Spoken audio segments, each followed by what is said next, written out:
I did want to spend a moment returning to this Cuties film, which we watched the night before our last live stream, and we talked about it, and we are not fans. Afterwards, I watched a excellent, and many viewers will be familiar with it, an excellent 6-minute. Zach, if you just show the super briefly and then take it off. Let's see. Let me take it back to the beginning. You weren't quite there. So this is okay. You can take it off now so that I can talk again. This is a 6-minute video interview with the writer-director of Cuties, Maimouna Doucouré, I think is how she was pronouncing her name. And it's really exquisite. Like she compels me that, as you were arguing in our discussion of the film, that the message that she was trying to convey is not that this hypersexualizing of preteen girls is an apt response to the disempowerment and desexualization of a traditional Islamic household. That is not an honorable thing. She finds problems in both approaches, and as I said then, it's no more empowering of women to do what is being depicted in this film than to have to hide under a burqa your entire adult life. But so I was compelled by her.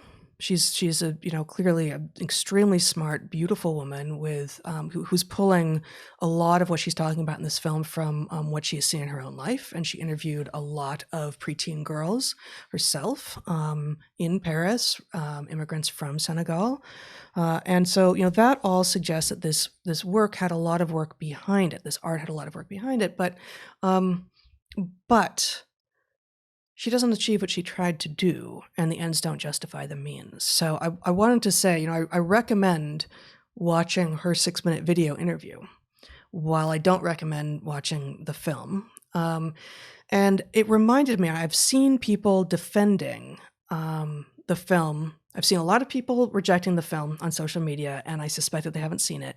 I've similarly seen a lot of people defending the film on social media, and I sort of suspect that many of them haven't seen it. And I suspect, actually, that if you'd seen the 6-minute video, as opposed to the clip of the girls twerking, and that was all you had seen, you would find it very easy to get slotted into one of these positions or the other. And that, frankly, the sort of intelligentsia on the left is much more likely to be compelled by this, beautiful and eloquent and smart filmmaker speaking for 6 minutes about her intentions than other people might be. So I was reminded of actually just my first 2 years in college when I was a literature major, before I ran away, precisely because of the kinds of conversations that were happening, that there was just no way to assess the validity of the narratives that were being put forward to explain what we were reading in these clearly fictional narratives. So the discussions that would have been back in the late 80s surrounded around whether or not we should assess art on its own, or if we needed to include an awareness and an analysis of the creator and his or her intentions in the art. And broadly speaking, this is sort of a brand of theory called historical biographical criticism, and it is a critical method that, and here I'm quoting Wikipedia, the excellent source, that historical biographical criticism is a critical method that sees a literary work chiefly, if not exclusively, as a reflection of its author's life and times. That is, you cannot be expected to actually take the art and assess the art on its own. You have to wrap it up in all of its context. And to that, I would say most people are often interested in the backstory of the creator of a piece of work, or to read an artist statement if it's available, right? But it shouldn't, and it can't be critical to interpreting the art. The art must stand on its own. And the idea that, especially when we have a piece of art that is actually that looks like this, the idea that you have to include the intentions of the creator in your assessment of whether or not it's an honorable thing to be out there, I think is exactly wrong. So I've seen it argued that there was no intention, that this was sexually exploitative, and therefore it's not, right? And I don't buy that. Now, neither of us are calling this porn, so we don't have to go there. But we did, and we are calling it sexual exploitation of preteen girls, both of the actresses, and potentially leading to more of the same by people watching it. And the fact that the intention might have been, in fact, the opposite by the creator doesn't actually change the fact of the art itself. Well, I'm not 100% convinced that the background of the maker can never be required for the art to be interpreted. So I'm just imagining that there's certain things that require standing.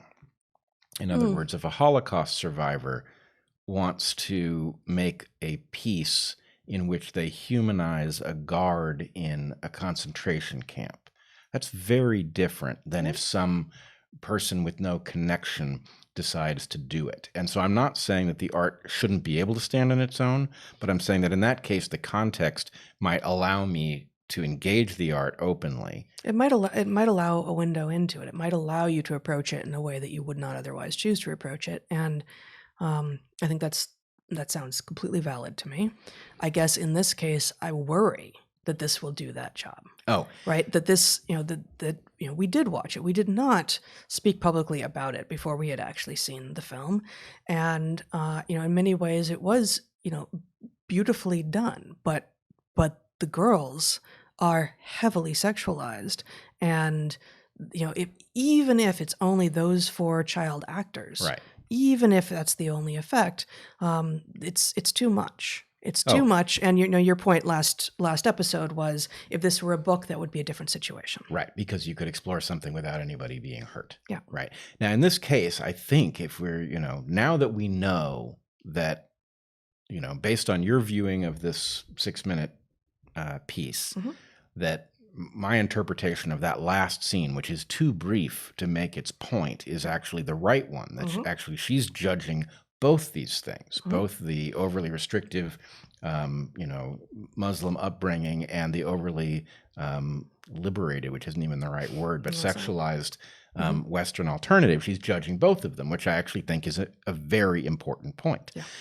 But what happened here is a perfectly predictable Western tragedy, which is that this person who has standing sees a problem, delivers a film, and it is 2 things happen. One, it is co-opted by a very Western entity, Netflix, right, which sees this as as a very saleable property, precisely for it invalidates half of the filmmaker's point in order to sell this thing. This is a small art film. It's not that Netflix distributing it was a fail. That was potentially a huge win, but allowing them to do the marketing once they had signed on to do the distributing clearly did indicate exactly the fail that you're talking about. Right. And frankly, I think the only reason that Netflix gives a shit about this film, which they clearly did, was that they could use it for an ironic purpose, which was to capture an awful lot of attention, either because of the controversy or because they had these sexualized girls, and that should sell, even though it shouldn't sell, right? So Netflix, what it did is despicable. It creates a lens through which most people arrive at the film, which will cause them to get the wrong message out of it, which will cause, so it distorts the film. And the other thing, which I think is even more frightening, is that because we live in a culture that is constantly pushing youthful female sexuality to sell everything, right? Because that's the lens that is being imposed on society by marketers and presumably people who sell porn, right? That lens means that this film, which is supposed to repulse you with the sexualization of these young girls, doesn't work that way for the whole audience. There's some fraction of the audience that finds it positive and therefore gets entirely the wrong message from the film. Right. So, that is, it's an incredibly revealing phenomenon that this film has created. I mean, in addition to the phenomenon that you point out, which is that anyone and everyone considers themselves an expert on this film, whether or not they've seen anything beyond the poster. Right. Right. So, this one way or the other, this film seems to reveal a tremendous number of failings in our system, and That's right. What to do about it is a question, but obviously the market didn't solve problems here. The market created many problems.